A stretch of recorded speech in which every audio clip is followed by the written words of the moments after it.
Now, to the film of E.M. Forster's remarkable novel, Devices and Desires.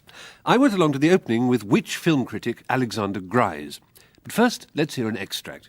Margaret Freight is engaged to the effete Edward Lefanu. Unknown to him, she has had a liaison with Riffi, an Arab boy, during a holiday in Cairo. Here, Helen, the film's heroine, played by Christine Setti, is telling Timothy Sargent, her fiancé, played by Rupert Gardner, why she can't marry him, played by June Carney.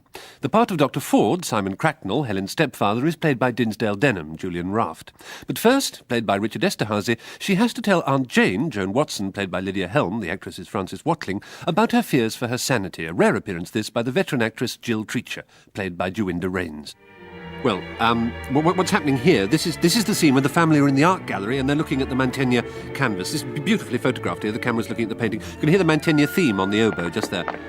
Now the footsteps you can hear, that's a group of German tourists who are just rushing by. They're not looking at the painting at all, which the family's... Oh, now, yes, we've cut to a flashback of the holiday on the Greek island of Paros. This is lovingly recreated at Shepperton Studios. There's Michael wrestling with Basil while Helen, is looking on. The fishermen are just having... There's a gilly... Oh, no, sorry, we've cut back to the art gallery. Jeff, is there a clip we can play with more dialogue in it? Thank you. That's it. Great. Now we're at the tea party at Mrs. Henslow's country house in Hertfordshire, and Aunt Jane is talking to Helen. But Helen, it's all arranged. Some tea?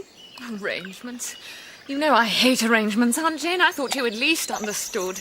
Have you told him? I'm going to have to be brave. So is he, but I've an awful feeling that inside he won't care. Oh, how can you say that? Timothy is devoted to you, Helen. Oh, he's fond of me, all right. Just as he is fond of motor cars and John Buchan and almond cake. I will be added to the collection. Well, is that so very dreadful, darling? Timothy has the finest collection of almond cake in the country. I know I should be honoured to be a part of it. Miss Sandclove, Helen. Timothy. Oh, it's a trifle chilly. I think I'll just slip into the house and put some clothes on. My love, look what I bought you. Oh, Timothy. I went to Grodzinski's yesterday and asked the man to bring out the best. Timothy, it's lovely. Will it fit on your finger? Timothy, I'm not sure I want to wear a donut on my finger.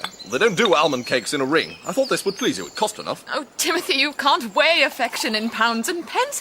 I wouldn't have cared if you had bought me nothing but a bap, so long as I felt you really cared. A flowery bap or a plain bap? Any kind of bap, that's not the point. Jackson's of Piccadilly do a curranty bap. I'm sure they do, Timothy. I'm sure they do a lovely curranty bap. Timothy, do you remember the Masaccio in the Prado? What? Florence, Timothy. Florence.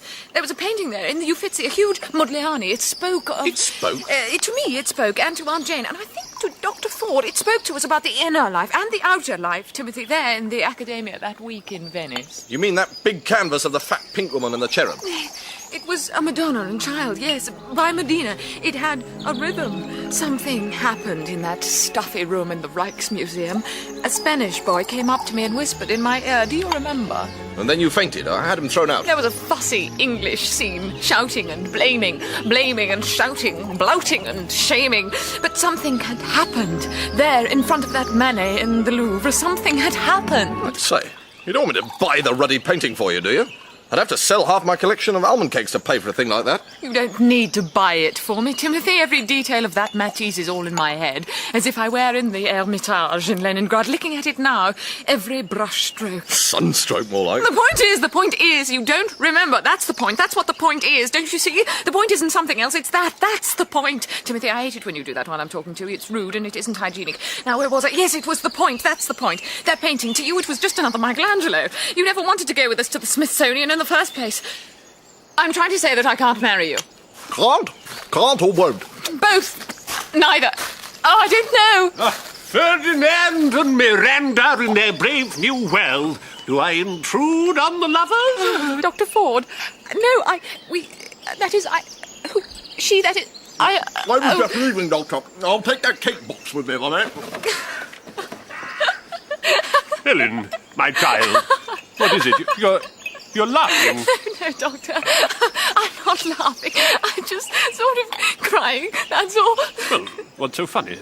You remember the Spanish youth who whispered in my ear in the National Gallery? Oh, vividly. We were looking at that superb Millet. I always wanted to know what the boy said to you.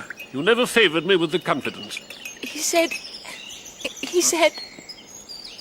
Well, if you've read Devices and Desires, you'll know what he said. Otherwise, you can find out when the film opens in London.